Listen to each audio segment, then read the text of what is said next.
TV Estadão iniciou na última segunda-feira uma série de entrevistas com deputados candidatos a deputados federal e estadual.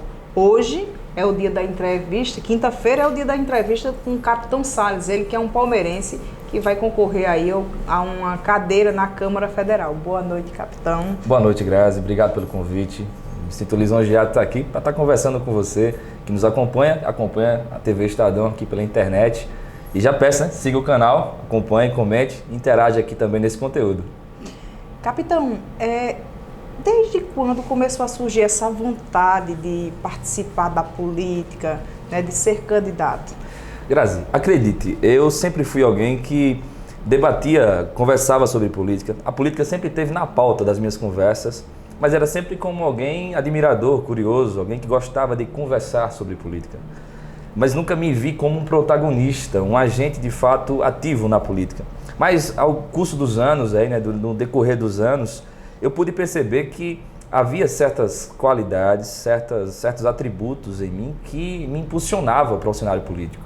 E foi vendo essas qualidades a cada dia sendo mais lapidadas e afloradas, lógico, casadas também com um senso crítico que também foi sendo maturado, sabe? Sendo amadurecido. Observando a sociedade, e aí vem a capacidade que o serviço policial me dá, né? De estar sempre perto da população e os problemas também que a polícia militar se depara no dia a dia da sociedade. Afinal de contas, dificilmente alguém chama a polícia para estar comendo um bolo ou para ofertar. É sempre porque está acontecendo algum tipo de problema e a pessoa chama a polícia para vir trazer algum tipo de resolução. Pois bem, esse cenário, ao longo desses anos e nas diversas cidades que trabalhei, me fez ver que a origem de determinados problemas estava para além daquele cenário da ocorrência. E este para além me apontava que era o campo político, a origem do problema, porque por muitas vezes eu via a ineficiência do Estado em ofertar serviços públicos condizentes à população. Isso trazia à população um problema gigantesco, que acabava sempre estourando por muitas vezes no serviço policial. Naturalmente nós somos, né? A polícia continua sendo muito acionada para dar as respostas que a sociedade precisa. Foi essa experiência casada com esse amadurecimento da minha percepção, das minhas qualidades e também do cenário que me rodeava, que me fez olhar para a política não mais apenas como um eleitor, mas alguém que se colocaria na condição de ser uma opção para o eleitorado alagoano. O senhor pode enumerar aí 3 propostas, né, que o senhor vem mostrando aí à população, certo. Né, para convencer, o poder de convencimento do voto. Qual é o leque de opções que o senhor oferece para o eleitor para que ele vote no senhor? Olha, de antemão, Grazi, eu já falo que assim, porque alguém vai olhar para mim e vai dizer, poxa, por que eu vou votar num capitão da polícia se eu sou da área de segurança, se eu sou da área de educação, sou um professor ou um profissional da educação? Ou então, por que eu vou votar no capitão se eu sou alguém da saúde? O que gabarita, o que dá condições ao capitão, o que me dá condições de representar você que está me vendo? Eu posso dizer assim, que a gente vai numa construção ao longo dos anos. Não só uma construção técnica, profissional, mas uma construção de informações. Porque ninguém vai ser bom em tudo, capaz de resolver todos os problemas. A gente vai precisar, Grazi, ouvir as demandas da população. No meu caso, a minha área, em especial, segurança pública. Sou um oficial da Polícia Militar e estou na condição de ser candidato. Aí você pode perguntar, e a saúde, e a educação? Eu vou dizer, poxa, cresci com a minha mãe professora, ela me criou, e praticamente sozinha. E esse crescimento que tive ao longo dos anos, ela me mostrava muito, compartilhava muito das intempéries, das durezas que o professor encara em sala de aula e das dificuldades atreladas. E isso eu sentia na pele. A dificuldade financeira da minha mãe, a luta para poder me suster, para me dar condições de sobrevivência. E naturalmente a gente cresce, evolui, vai amadurecendo, percebendo esse cenário e se munindo de informações. Hoje eu tenho uma gama muito grande de amigos na educação e são essas pessoas que eu vou ouvir para que elas me dêem a condição de ter bons projetos sendo apresentados na Câmara de Deputados Federais. Do mesmo jeito de saúde, sou casado com uma enfermeira. E aí você naturalmente vai perceber também que eu vou escutar com recorrência os problemas da categoria. Fiquei muito feliz com a aprovação do piso nacional da enfermagem. Estou muito temeroso na decisão que está aí para acontecer no STF sobre a validação ou não desse piso. Acredito que o STF é muito perigoso, né, entrar nessa esfera de entrar na decisão do Congresso. É algo que a gente tem que pesar muito, porque acredito que cada esfera de poder deve respeitar a decisão da outra. Nesse caso, o Congresso Nacional decidiu e aí está a decisão do STF e a gente vai na expectativa do que vai acontecer. Projetos. Aí você surge com a pergunta, o que surge de projetos a partir daí? Na segurança, sem sombra de dúvidas, uma das coisas que mais me chama a atenção e que me causa preocupação também é a insegurança jurídica. Você que é profissional da segurança pública, que está me vendo, com certeza você vai convir comigo que a gente enfrenta no decorrer dos dias muitos problemas com a insegurança jurídica. A nossa atuação, por vezes, está cada vez mais limitada e a gente anda cada vez mais numa linha infinitamente tênue, porque a legislação, na maioria dos casos, as que são originárias, recentes, as que têm origem recente, elas acabam, de certa forma, vulnerabilizando, Grazi, a ação do agente de segurança pública, seja ele policial militar, policial civil ou outra força de segurança. Porque nesse processo há uma construção da imagem de vitimização, por vezes, do criminoso. E o policial sempre fica numa berlinda muito difícil, em que ele vai ter que estar o tempo todo cumprindo a lei e a lei cada vez colocando ele numa estrada, numa trilha muito estreita. Nesse desafio, eu me coloco na condição de ser o representante de segurança pública que apresente projetos que, de fato, promovam a dureza da lei para aqueles que queiram romper com a ordem social. Essa sensação que a sociedade tem hoje de insegurança, por muitas vezes, ela é movida, na grande maioria dos casos, pela nossa fragilidade jurídica. Aquela frase, aquela máxima, Grazi, que acredito que você já ouviu, com certeza. A polícia prende, mas a justiça solta. Infelizmente, isso a gente se depara porque há uma fragilidade das nossas normas. Existem brechas. Exatamente isso. E essas brechas, eu sei que a grande maioria dos casos, ela só pode ser resolvida no âmbito federal. É na Câmara de Deputados Federais, através de emendas, projetos de lei, que vão de fato trazer a você, cidadão, a você, cidadã, a capacidade de sentir segurança. Então, leis duras para quem não cumpre a lei. Saúde. Aí eu vou me estender mais um pouquinho. Saúde. Olha, recentemente eu perdi a minha mãe, vítima do câncer. E estive com ela nos corredores do atendimento do SUS e vi o que era bom, mas também senti na pele, junto a outras famílias, as dificuldades. Grazi, Deus me deu a condição de ter um pouco mais de conforto e de garantir um tratamento mais confortável para minha mãe, mesmo ela estando ali no SUS. Eu como acompanhante, mas eu percebi as inúmeras dificuldades que famílias carentes, que também enfrentam o mesmo problema nos corredores dos hospitais, elas têm. E o meu compromisso, enquanto deputado federal, é de propor destinação de emendas que visem dar esse aporte, esse suporte para as famílias de pessoas que enfrentam o combate, que estão no combate ao câncer, que estão enfrentando essa doença. Esse é um compromisso meu, do capitão, porque é um compromisso pessoal. Eu vivi isso na pele e eu sei a dureza que as famílias estavam ali enfrentando. É um compromisso não só para quem está combatendo, nesse tratamento combativo ao câncer, mas as outras esferas, as imagens que nós temos, Grazi, recorrentes dos hospitais, por muitas vezes, por mais construção de hospitais que tenhamos hoje, mas ainda há superlotação, há problemas enfrentados ainda na saúde que precisam, além do olhar atencioso do gestor municipal, do gestor estadual, naturalmente, esse contato direto da Câmara de Deputados Federais. Em especial falando aqui, nossa cidade, Palmeira dos Índios, se tratando de Palmeiras, esse contato direto do representante, do deputado federal com o nosso município. E aí eu fecho outra proposta, agricultura. Tem mais, em cada uma dessas esferas tem muitos projetos, acredite. Mas quando eu falo sobre o agro, eu sou um cara muito reinão, sabe? Como diz aqui no interior, aquele menino reinão, né? E eu, reinando na minha vida, digamos assim, eu me propus a comprar um pedacinho de chão aqui na zona rural de Palmeira dos Índios, porque eu sempre gostei de mexer com a terra, de plantar. E lá eu planto umas hortaliças, alface, coentro, faço uma criação de galinha também, tenho uma criaçãozinha pequena de galinhas. E eu sei, lidando com os meus vizinhos, com os moradores da zona rural, eu também vejo as dificuldades que às vezes a ausência, Grazi, de recursos que garantam um incentivo para pesquisa, um incentivo para um fomento de novas técnicas agrícolas para gente simples, que às vezes só precisa da estruturação, da instrumentalização dada pelo Estado. É nesse compromisso que eu venho também para o agro. Então alguém que vai perguntar, poxa, o que é que o capitão tem para ofertar? Tem muita coisa, para o agro, para a educação, para a saúde e obviamente também para a segurança. Nesta eleição, como é que você avalia o cenário da majoritária, Eita, né? Os meu candidatos a... Bolsonaro 22, já adianto logo. Polarizou, o senhor vem apoiando aí... Pode chamar de você, pode chamar. O senhor vem apoiando Bolsonaro e acha que isso vem angariando voto de alguma forma? Olha, eu tenho uma visão política que eu acredito que a política não devia ser clubista, sabe? Mas se a gente observar a nossa história, a história da humanidade, houve sempre esse dualismo. Era o azul versus o vermelho, é um time contra o outro, é sempre essa rivalização que acontece e ela adentrou a política e se fixou. E não só isso, ela se potencializou. Porque realmente há uma disputa que fechou em 2 candidatos, não sai desse eixo mais. A decisão política no dia 2 vai ser feita entre o Bolsonaro ou o Lula. E aqui eu converso sempre com as pessoas e digo assim, me abstendo de ser o apoiador, avaliando o cenário político como um analista. Eu vejo uma larga vantagem do Bolsonaro sobre o outro concorrente.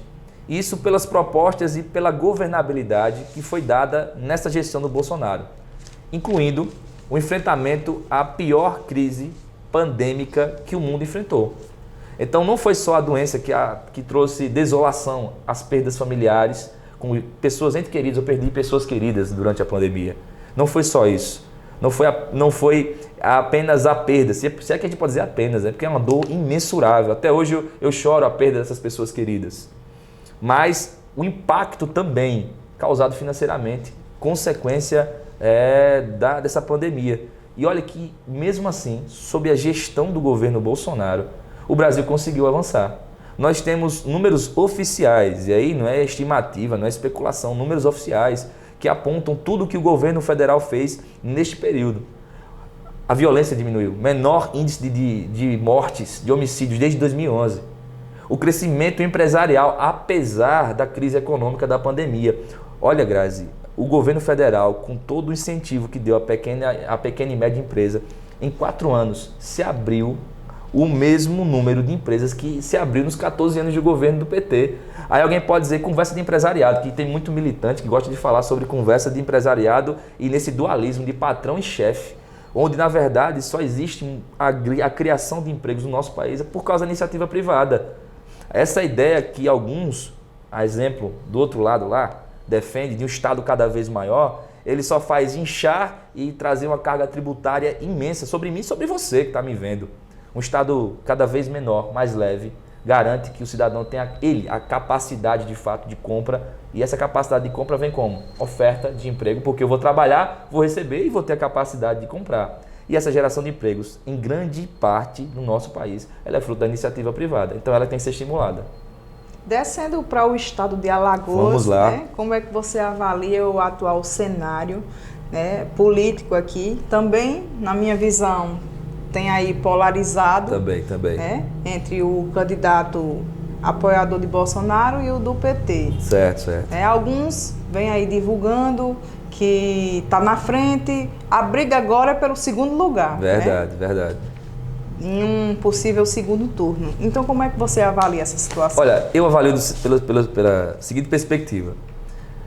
O atual governador Paulo Dantas, ele está com a máquina e o erário a favor dele. Afinal de contas, a visibilidade, a notoriedade do próprio título de governador agora dá a ele uma expressão a nível de Estado.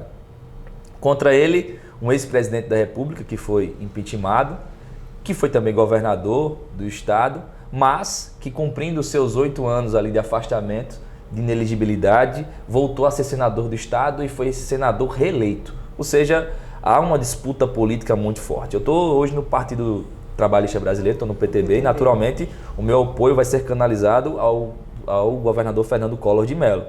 Mas entendo que essa disputa ela vai ser muito acirrada pelo segundo lugar ali entre o Collor e o Rodrigo Cunha. É o que as pesquisas mostram e é o que também as ruas refletem quando a gente conversa.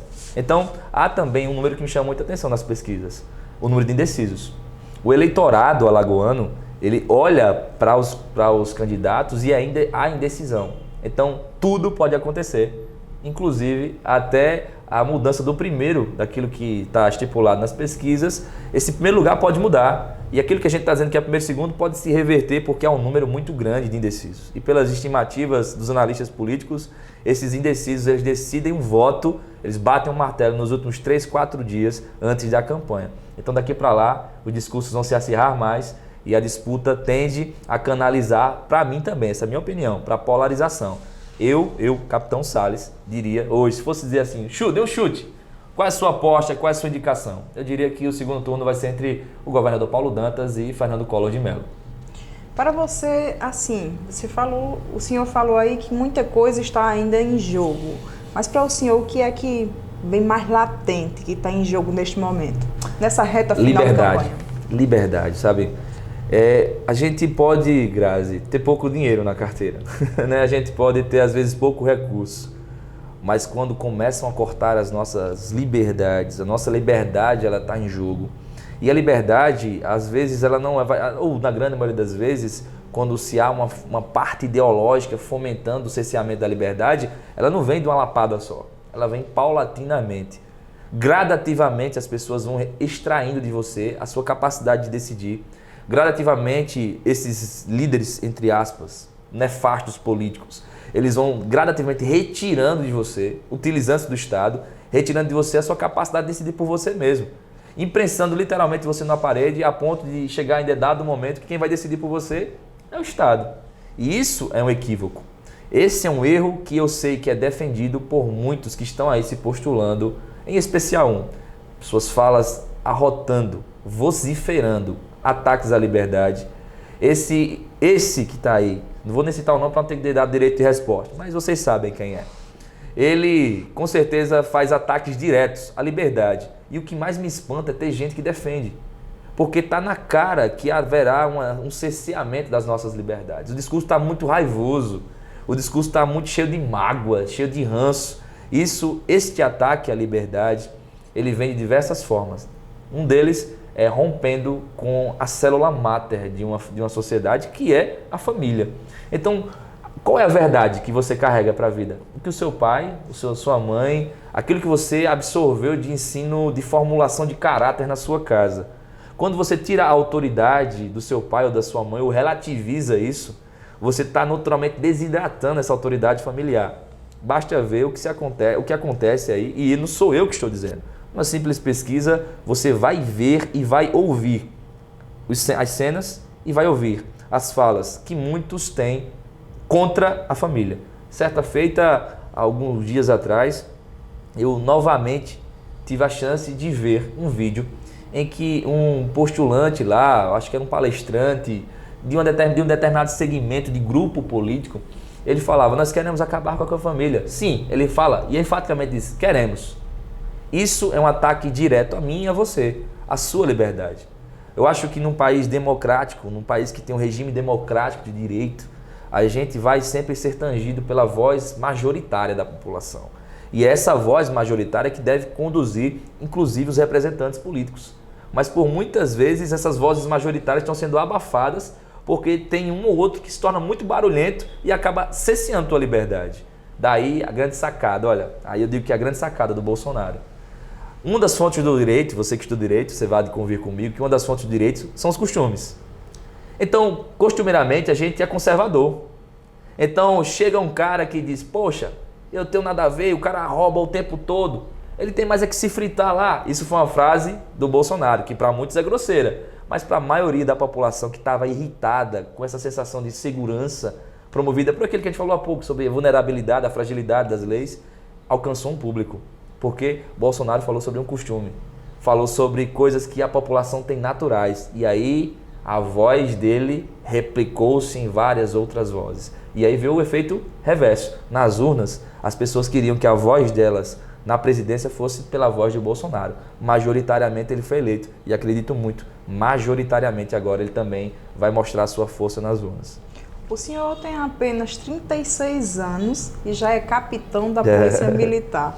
Quantos anos de corporação e o que é que o senhor vai levar da sua experiência como militar para o seu mandato de deputado federal, caso eleito? Olha, Grazi, foi uma luta, mas acredite, você que está me vendo, foi uma luta muito intensa comigo, né, para me colocar na condição de um oficial da polícia, um policial militar, e transitar para a política. Por quê? Porque eu amo ser policial militar.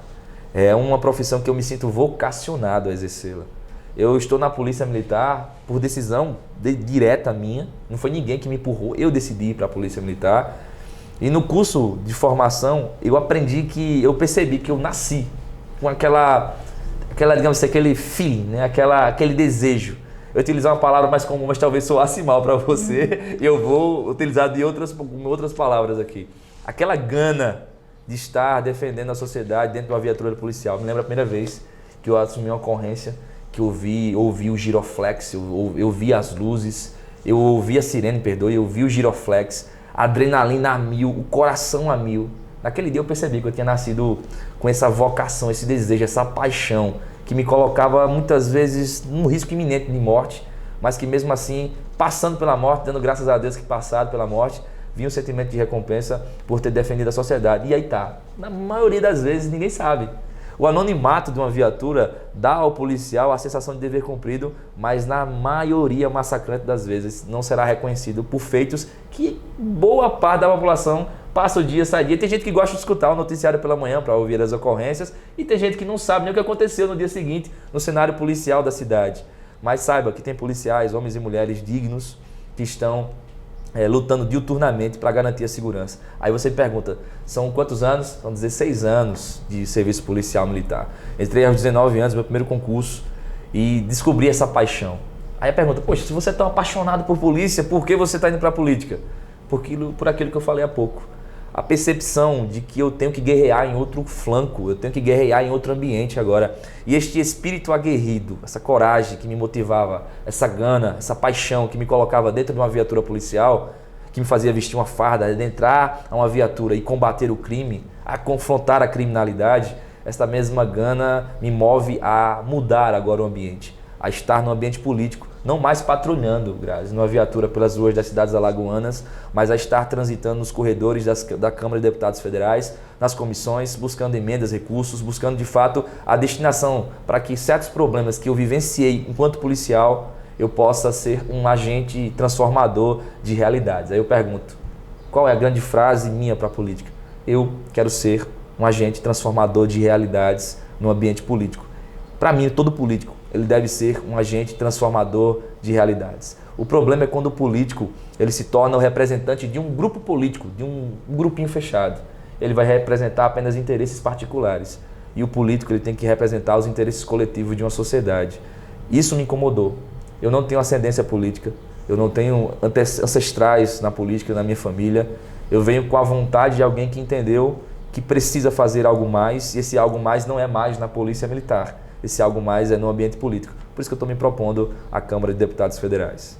Para o senhor ser candidato a deputado federal, natural de Palmeira, não é uma responsabilidade muito enorme, muito grande poder substituir Helenildo Ribeiro, né, que foi o último deputado federal natural de Palmeira dos Índios. Engraçado, Grazi, que no ano que Helenildo morreu foi o ano do meu ingresso na Polícia Militar. Eu tenho um pouco mais de 16 anos e são esses 16 anos que Palmeira está sem representante na Câmara de Deputados Federais. Helenildo faleceu no final do seu mandato, ele não tinha sido reeleito e Palmeira não teria sequência de mandatos, mas ele morreu ao final do mandato e coincidentemente foi o meu período de ingresso também na Polícia Militar. Então são 16 anos que separam Palmeira do último deputado federal e são 16 anos em que eu fui lapidado para ser esse novo deputado federal aqui de Palmeira dos Índios. E eu conto com o apoio de quem está me vendo, está me assistindo, nessa segurança que trago nas minhas palavras, porque eu caminho com segurança, eu caminho de braços dados, sabe, com a segurança, não só no sentido literal de ser um profissional, mas com a segurança de ser alguém que age a favor do povo. E essa decisão que tomei de vir para a política, ela tem muito disso, ser a voz daquele que está esquecido, ser a voz daquele que por muitas vezes não é representado por sobrenomes políticos já consagrados. E essa responsabilidade aqui em Palmeira é grande, porque Palmeira é um celeiro de nomes já consagrados na política. E eu respeito, sabe, cada um deles, eu não entro na esfera de ataque, de ofensa. Eu acredito assim, que eu tenho que transitar no caminho sempre do respeito, da cordialidade. Por mais que eu saiba que algumas pessoas possam, no ambiente político, que é hostil, você sabe que é hostil, né? Muito hostil.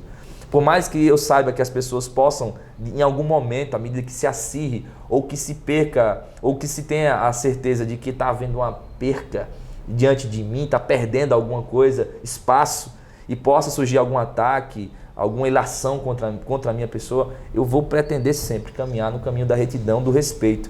Respeito demais as figuras políticas que já estão postas no cenário aqui de Palmeira dos Índios, mas eu não tenho dúvidas. Eu sou o nome mais viável hoje, porque concorro num partido em que, digamos, está todo mundo no mesmo páreo. E os outros candidatos da região, eles estão em partidos onde já há alguém eleito, com uma expressão de votos já identificada na última eleição e que tende a se repetir agora. Então, da esfera do eleito, na distância do eleito para os suplentes, há uma quantidade imensa. Então, o que acontece? Por muitas vezes o voto do palmeirense vai pavimentar apenas a eleição de outro candidato que não da terra.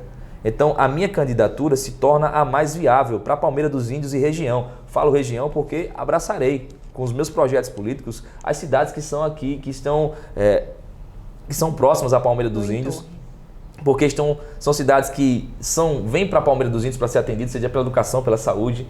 Palmeira dos Índios é porta aberta para um monte de municípios, então os recursos que são destinados à Palmeira abençoam inúmeros outros municípios. Então, me vejo como representante da minha querida Palmeira dos Índios, cidade que nasci, cresci, vivo, amo essa cidade, e também representante daqueles municípios que, de igual modo, também não têm representação política muito próxima, aproximada deles.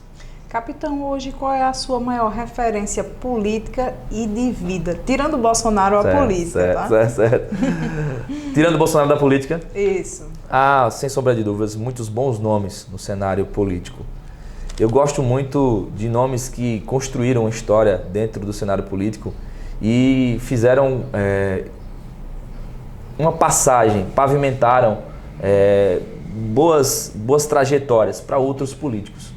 A gente pode citar inúmeros políticos do nosso estado de Alagoas, há políticos também de outros estados, mas eu queria, em especial, ele não faz parte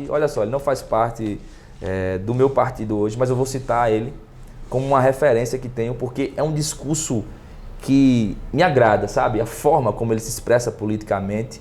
E eu vou citar, na verdade, me permita, deixa eu corrigir, vou fazer dois nomes. De uma figura jovem e de uma figura também jovem, mas com um pouco mais de experiência política. Vou citar um deputado, Marcel Van Hatten, que para mim tem um discurso alinhado, sabe? Uma postura política que para mim é digna de elogio.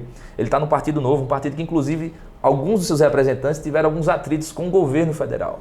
Mas a linha adotada por Van Hatten é uma linha que eu acho coerente. Não vou concordar, às vezes, com outro ponto que ele aborde. Afinal de contas, a nossa perspectiva política vai encontrar dissidências em algum momento. Mas eu gosto da figura política daquele cara. Ele representa algo bom para o país. E outro é um cara muito novo que está surgindo agora. Eu gosto dele pela ousadia, sabe? Ele é um cara novo, dele intrépido, mas tem um discurso agudo, contundente, que é o Nicolas Ferreira. É um cara que eu particularmente quero estar com ele. Ele é candidato a deputado federal por Minas Gerais. E Deus me permita também ser eleito e estar lá em Brasília dividindo esse espaço com esses dois nomes que hoje apontam atualmente como nomes muito bons, que naturalmente vejo uma capacidade política muito boa para eles. E eu me vejo também como alguém que, permitindo Deus, esteja lá também para se tornar alguém conhecido. Quem sabe, Grazi, em alguma entrevista alguém me referencie como eu estou referenciando eles. E de vida? De vida, sem sombra de dúvidas, a minha mãe. Minha mãe...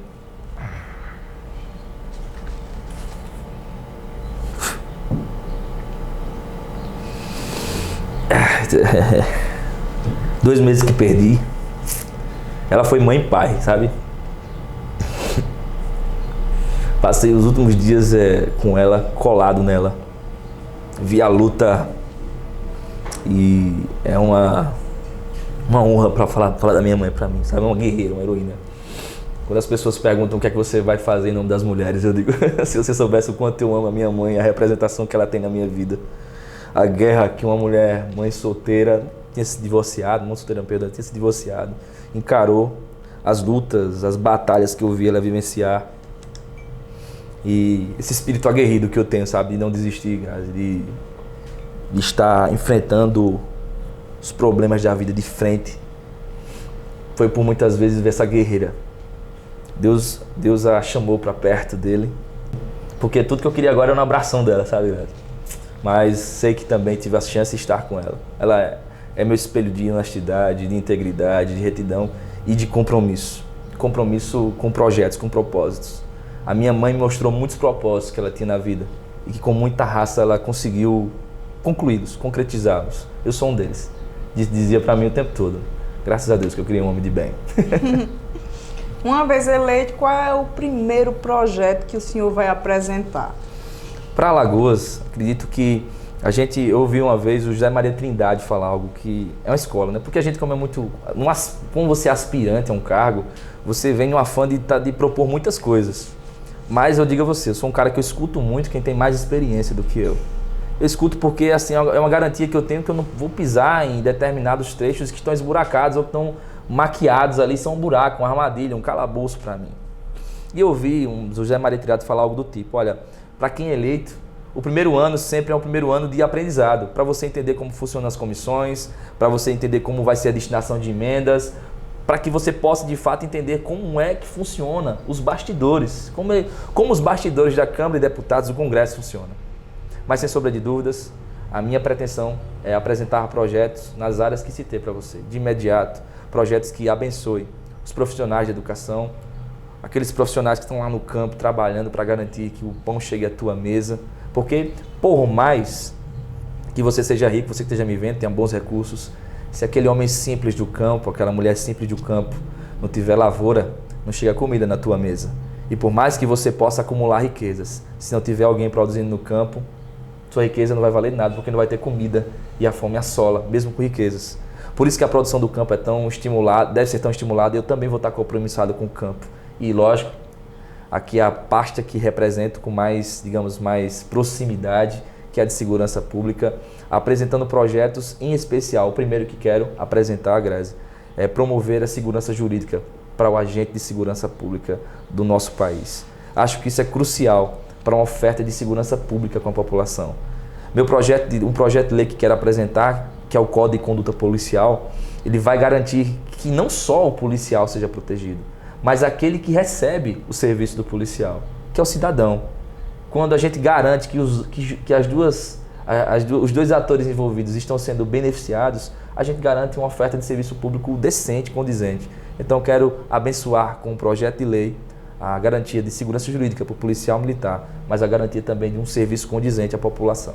O que lhe diferencia dos demais candidatos? Acho que a diferenciação é uma construção, sabe?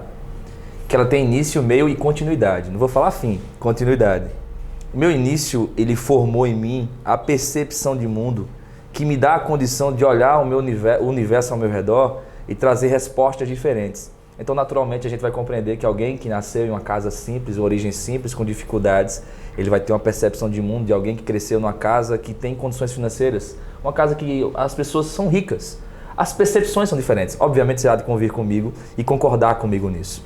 Só que a minha construção, ela é uma construção diferente no sentido também da percepção de mundo pela cosmovisão de um cristão, de um cara que é teólogo e também um cara que é policial militar. Olha só, que casamento mais interessante. Eu sou teólogo, eu sou policial militar e esse casamento me dá a condição de ser alguém que confronta a criminalidade, que está no combate ao crime. Os policiais que estão me vendo, as pessoas que estão me vendo, vão concordar comigo que meu espírito é aguerrido de serviço, de ser combativo e ao mesmo tempo ter em mim a percepção basilar do texto bíblico como um norte para a minha vida. Isso na política acredito que é preponderante para boas decisões. A percepção da proximidade com a sociedade, a percepção da natureza dos problemas, para que de fato a gente possa corrigir. Quando a gente vai no médico, a gente vai perguntar e o médico vai dizer quais são os sintomas. E você vai dizer, eu sinto isso e aquilo outro. A experiência médica vai dizer, poxa, a origem desse problema é esse, então o medicamento que deve ser aplicado, obviamente, é esse aqui. Pois é. A minha experiência profissional me dá a condição de trazer boas propostas e sugestões para solucionar certos problemas que são crônicos na sociedade, que são recorrentes na sociedade. Não entro no mérito de me colocar como melhor ou pior que outro candidato, mas eu entro no mérito de dizer que eu sou uma excelente opção para você, porque a minha história conta algo diferente e ela projeta algo diferente. A minha história ela não é só positiva, ela é propositiva. Ela propõe mudança, ela propõe renovação e ela propõe de fato algo que é espetacular para você, cidadão e cidadã. A proximidade com o povo e a resposta que o povo precisa de fato. Eu deixo aqui o espaço aberto para que o senhor possa fazer as suas considerações finais, desde já agradecendo a sua participação aqui na série, né, de entrevistas com candidatos, para que eles possam mostrar as suas propostas a quem está aí do outro lado da tela, e deixo o espaço aí livre para o senhor. Agradeço. Primeiro, quero reforçar o meu agradecimento a você, ao espaço aberto aqui na TV Estadão. Acredito que eu, como militar, eu não tenho um espaço, sabe, Gás, para falar sobre política em épocas que não sejam eleitorais.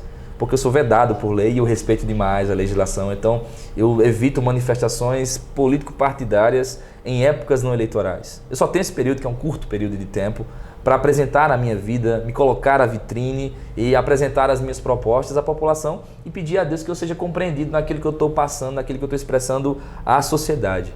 Então espere de mim um comprometimento. Eu sou o Capitão Salles, um cara de origem, de família muito simples. Eu repito isso, não é para sensacionalizar, mas é para mostrar a você a minha origem. Eu cresci numa casa com 9 pessoas, onde o mantenedor principal, em determinada época, era um pedreiro analfabeto, casado com uma costureira, Grazi. E filho de uma professora. Eu sei das dificuldades que uma família de baixa renda passa para poder dar uma guinada, impulsionada aos seus filhos, aqueles que estão ali. E foi nesse ambiente de luta, nesse ambiente de crescimento, de esforço, que eu aprendi que o estudo é uma mola propulsionadora de todo cidadão, que o trabalho é o fomento de uma casa. Então, para mim, como um político, o meu viés principal é gerar oportunidades, é ser um agente transformador de realidades, é garantir que haja oportunidade de educação, é garantir que haja oportunidade de emprego, porque assim a gente vai dar a condição que a nossa sociedade aqui de Palmeira dos Índios, que a sociedade agrestina, que a sociedade sertaneja, que a sociedade alagoana como um todo possa ter de fato a chance de receber aquilo que ela oferta em impostos e deve receber em serviços públicos. O meu comprometimento é com você. Eu não tenho ascendência política, eu não tenho ancestrais na política. Isso eu não estou dizendo que é ruim, nem que é bom. Eu só estou dizendo a minha história, a minha trajetória, que acredito se identifica muito com a tua que está me vendo, que também penso não tem talvez uma representatividade de sobrenome na política e que por muitas vezes não se sente representado pelos nomes políticos que estão aí à disposição. Eu sou o Capitão Salles, eu sou filho de Palmeira dos Índios, eu sou filho de Alagoas, eu sou um guerreiro e eu venho para o cenário político, não só para honrar o nome da minha cidade, mas em especial para honrar o nome de Deus, honrar o nome da minha família, honrar o nome dos meus amigos, honrar o nome dos meus companheiros de farda e, claro, honrar a minha sociedade, honrar a minha cidade de Palmeira dos Índios, honrar o meu estado de Alagoas. E Deus me permita, Grazi, honrar o Brasil com as minhas ações. Desde já, agradeço a participação do Capitão Salles, desejar a vocês uma boa noite e até a próxima. Valeu! Tchau, tchau, gente.